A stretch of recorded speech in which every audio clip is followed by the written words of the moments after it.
और बहुत अच्छा संदेश आपने दिया है। लेकिन एक बात सबसे बड़ी बात है कि हम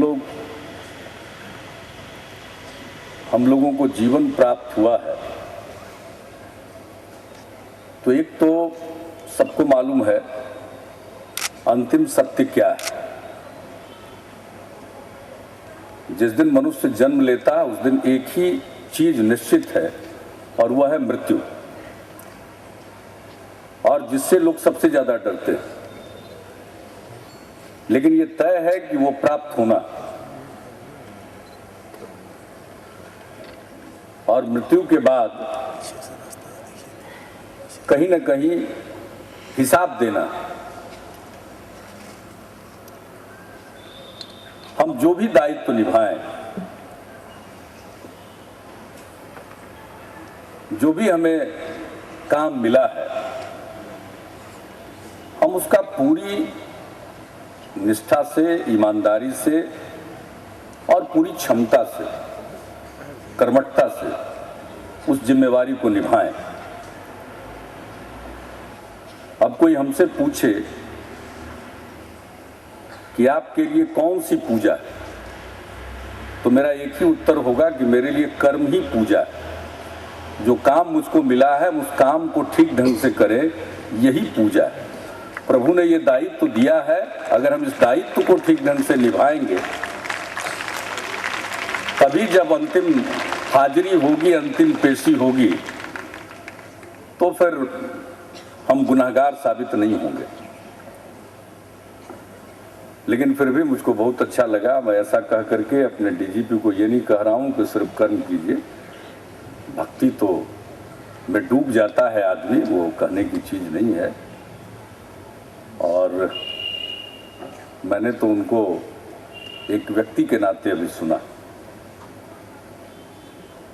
और ठीक है, समाज में सही संदेश देना चाहिए।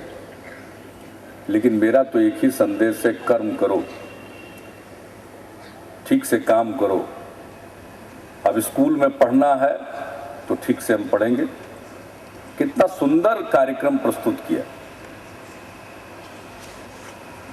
ये सब काम हम करें। हमारे अंजनी जी बैठे हुए हैं, मैं उनको कह रहा था, मेरे बगल में बैठे थे, कि एक स्कूल में जहां 3000 लड़कियां पढ़ रही हैं, वहां इतनी प्रतिभा है। न जाने कितनी प्रतिभाएं हमारे गांव-गांव में। हमें उन प्रतिभाओं को उकेरना चाहिए, उनको अवसर देना चाहिए। अभी झुग्गी झोपड़ी के बच्चों के लिए कार्यक्रम चला है, और उसमें हमने देखा कितना अच्छा प्रस्तुतिकरण उन लोगों ने भी किया है। मतलब कि बिहार के बच्चों में काफी मेधा, टैलेंट है हर प्रकार का। तो व्यक्तित्व का सर्वांगीण विकास होना चाहिए, सिर्फ पढ़ना ही नहीं, खेलना, कूदना, गाना, ये सब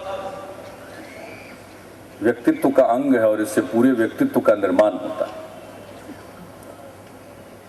तो हम सब अपना काम करें, शायद प्रभु की यही सबसे बड़ी पूजा है। और जिस दिन जो काम आपको मिला है, ये मान करके कि प्रभु ने यही दायित्व दिया है, हम अगर उसको ठीक ढंग से निभा दें, तो मेरी समझ से उससे बड़ी कोई पूजा नहीं है, उससे बड़ी कोई आराधना नहीं हो सकती। नॉटर डेम एकेडमी को एनडीए भी आप लोग बोलते हैं, और एनडीए से मेरा बड़ा लगाव है।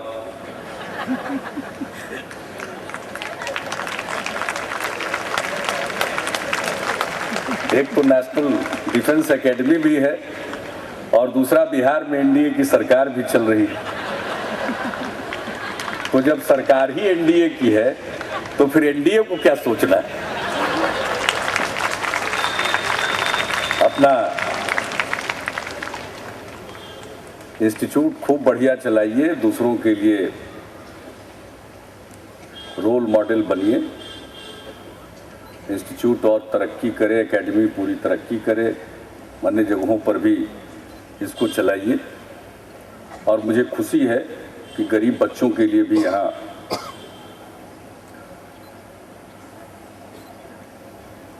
उसके शिक्षा का प्रबंध किया गया है, ये बहुत ही खुशी की बात है। और अब तो राइट टू एजुकेशन एक्ट बन चुका है। शिक्षा मौलिक अधिकार, और सरकार का ये दायित्व है कि लोगों के इस मौलिक अधिकार को प्राप्त करने में वह अपनी प्रभावी भूमिका निभाए। सरकार के साथ साथ समाज का भी दायित्व है। तो सबको पढ़ाना, अभी बिहार में 4 साल पहले 25 लाख बच्चे स्कूलों के बाहर थे।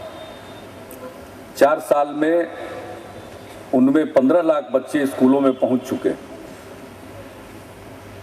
10 लाख बच्चे अभी भी स्कूलों के बाहर हैं। उसमें ज़्यादातर बहुत ही बेबस और लाचार लोग। सरकार की तरफ से हम काफ़ी हस्तक्षेप कर रहे हैं, इंटरवेंशन कर रहे हैं उनको स्कूलों में लाने के लिए, लेकिन सबको स्कूल तक पहुंचना है। जैसा हमने पहले कहा, बिहार में मेधा की कमी नहीं, हमारी नई पीढ़ी मेधावी है। और सच पूछिए तो हमारी जो युवा आबादी है, यंग पॉपुलेशन, हमारी सबसे बड़ी पूंजी है। हम उन्हें शिक्षित बनाएं, उन्हें प्रशिक्षित करें। फिर जो बिहार के बारे में एक धारणा है कि बिहार बहुत पिछड़ा है, वो पिछड़ा नहीं रहेगा, बहुत आगे जाएगा। और आज तो हालत ये है कि बिहार के बच्चे कितने मेधावी हैं, चाहे यूनियन पब्लिक सर्विस कमीशन की परीक्षा हो या रेलवे की परीक्षा हो या कोई परीक्षा हो, चाहे वो परीक्षा नौकरी के लिए हो या वो परीक्षा एडमिशन के लिए हो, सबसे अधिक संख्या में बिहार के बच्चे पास करते हैं। उसके चलते कई जगहों पर ईर्ष्या, जलन और कई कारणों से बिहार के लोगों को कठिनाइयों का भी सामना करना पड़ता है। लेकिन ये हमारी सबसे बड़ी पूंजी है, हमारी सबसे बड़ी ताकत है। और सबके सहयोग से ही हम इस ताकत का ठीक ढंग से इस्तेमाल कर सकते हैं।